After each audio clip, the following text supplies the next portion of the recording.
Hello friends, let's discuss about climate change. Climate change has become a widespread topic in recent years.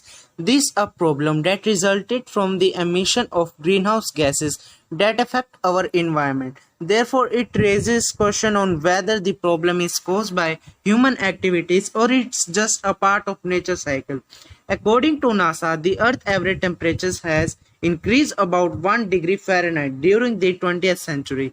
That might sound like it isn't a great change, but its effect on our environment have proven otherwise. The impacts of this small change in the temperature are many, from longer drought season and heat waves to more aggressive hurricanes. Furthermore, the increase in the Earth average temperature created a variety of problems that left a lasting scar on our environment. The main cause of the climate change is greenhouse gases. Let us discuss about greenhouse gases. Greenhouse gases are thought to be the main contributor to climate change. They are very efficient in trapping heat into the atmosphere, therefore, it results in the greenhouse effect. The solar energy is absorbed by the Earth's surface and then reflect back to the atmosphere as heat. Then, as the heat goes out through space, greenhouse gases absorb a part of heat. After that, they radiate the heat back to the Earth's surface to another greenhouse gas molecule or to space. Carbon dioxide and methane are the two types of greenhouse gases. With the burning of fossil fuels, these gases are released. Trees absorbs carbon dioxide and forest shrinking means they absorb less carbon dioxide. Climate change has affected many aspects of our planet. One aspect that has been greatly affected by climate change is the weather. Hurricanes have also become more aggressive largely because of warmer temperatures that mainly resulted from the emission of greenhouse gases. Warmer temperature resulted in warmer water in the oceans. As the result of warmer oceans, hurricanes and tornadoes become more intense.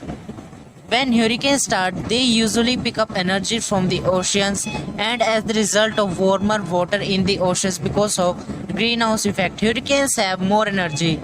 Therefore, hurricane become more intense. Now, if the water was colder, that gives less energy to hurricanes and make it less intense.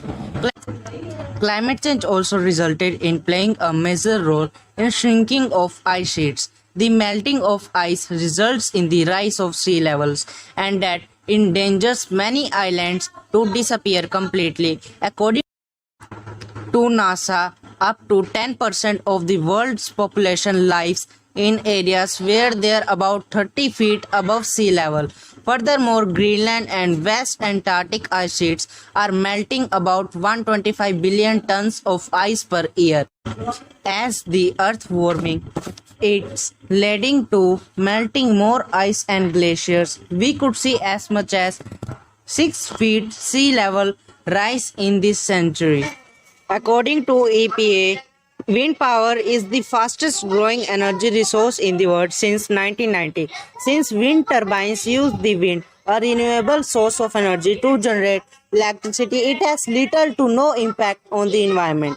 Furthermore, wind turbines don't need water to operate. According to the US Department of Energy, the usage of wind turbines cut water consumption in the power sector by 36.5 billion gallons in 2013 alone.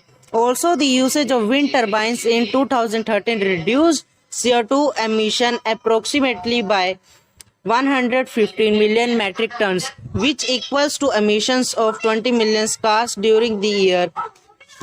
However, there are some challenges that face wind power. One main challenge is that birds and bats have been killed from flying into the spinning blades. However, to help solve the problems of birds and bats getting killed by the spinning blades, one solution is to avoid wind turbines in areas where there is a high concentration of migrants. Wind turbines operate on a simple principle. The energy in the wind turns two or three propeller like blades around a rotor. The rotor is connected to the main shaft, which spins generator to create electricity. In the United States, wind turbines are becoming a common sight. Existing buildings emit CO2 because of their dependence on fossil fuels for energy from air conditioning to electricity. Furthermore, the buildings that we live and work account for 30% of all greenhouse gases emission in the United States. Using light bulbs that use less energy and more efficient heating and cooling systems helps in reducing the amount of CO2 that is being emitted from the buildings. Therefore, that reduces our dependency on fossil fuel. For electricity results in the reduction of greenhouse gases emission.